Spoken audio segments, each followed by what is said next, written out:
মানে এটা যে একটা প্রাকৃতিক ঘটনা, একটা তার অ্যাস্ট্রোলজিক্যাল তো বটে, অ্যাস্ট্রোনমিক্যালও এর মধ্যে একটা ঘটনা আছে। তো সেটা আজকে আমি একটু হলেও সংক্ষিপ্তভাবে শেয়ার করব।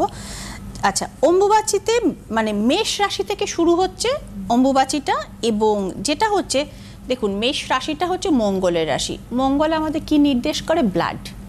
তো পৃথিবী এই সময় রজস্বলা হন, অর্থাৎ মহিলাদের যে ঋতুচক্র তার সাথে ধরিত্রীকে কানেক্ট করা হয়।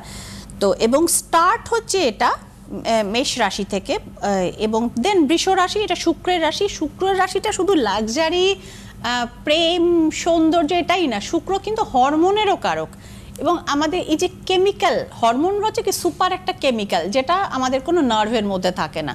তো সুতরাং এই যে একটা হরমোনাল চেঞ্জেস, এটার কারক হচ্ছে শুক্র। সেই কারণে এই যে চলনটা এই সময় গ্রহের, তো সেইটা আসে এরপর বৃষ রাশি, এরপর অম্বুবাচী শেষ হচ্ছে মিথুন রাশিতে, যেটা হচ্ছে বুধের ঘর। বুধের ঘরটা কি তারুণ্যের প্রতীক। মানে এটা আমরা সকলেই জানি যে মেয়েদের যে নর্মাল যে ঋতুচক্র, সেটা একটা বয়সের পর it stopped, which is called menopause. এটা একটা ডাক্তারি পরিভাষা, সায়েন্সের ভাষা। তো এবং বুধের ঘরটার পরেরটা কিন্তু আর অতিক্রম করে কিন্তু এই যে ঘটনাটা ঘটে না, মানে এখানেই কিন্তু সে স্টপ হলো। যতদিন ইয়াং থাকে মেয়েরা, যৌবন থাকে, ততদিনই তাদের সাথে এই ঋতুচক্র নামক ঘটনাটি ঘটে, এবং প্রকৃতিতেও এটাই ঘটে। আর অম্বুবাচী স্টার্ট হচ্ছে, এটা হচ্ছে নক্ষত্রটি হচ্ছে ভরণী, যেটা হচ্ছে শুক্রের নক্ষত্র।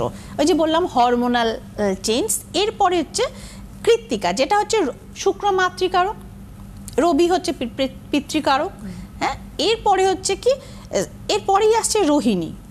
রোহিণীও সে মাতৃকারক, চন্দ্রের নক্ষত্র। তারপরে আসছে মৃগশিরা, এগেইন মঙ্গলের নক্ষত্র, যেখানে মাতৃকারক গ্রহ এবং পিতৃকারক গ্রহের মধ্যে কনজাংশনটা হলো, এবং সেখান থেকে মঙ্গল অর্থাৎ ব্লাড রিলেটেড যে পরিবর্তন সেটা কিন্তু শুরু হলো। এই যেহেতু প্রকৃতিকে নারীর সঙ্গে তুলনা করা হয়, সে কারণে এই যে প্রকৃতির রজস্বলা হওয়ার এই যে ঘটনাটি, এটাই হচ্ছে সায়েন্টিফিক ব্যাখ্যা। এরপরে ধরুন এই সময় প্রকৃতির যেটা হচ্ছে কি একটা বিশাল রিপ্রোডাক্টিভ সিস্টেম শুরু হয়ে যায় প্রকৃতিতে। তো যেটা আপনি যদি মানে যাদের ধরুন কখনো জাঙ্গল সাফারিতে গেছেন, একটা সময় এই ঠিক বর্ষাকাল জুন জুলাইয়ের পর কিন্তু দেখবেন আপনাকে জাঙ্গল সাফারি কেন, এটা ওয়ার্ল্ড ওয়াইড একটা মানে জীব জন্তুদের একটা মেটিং সিজন, একটা প্রজননের ঋতু। তো ঠিক এই যে সিস্টেমটা শুরু হয়, কারণ এই পিরিয়ডিক সাইকেলটা না শুরু হলে রিপ্রোডাক্টিভ সিস্টেম কোনো মহিলার শরীরে শুরু হয় না। এটার মধ্যে সংকোচ, কুসংস্কার, লজ্জা এগুলো কিছু আছে বলে তো আমার মনে হয়, এটা টোটালটাই সায়েন্স।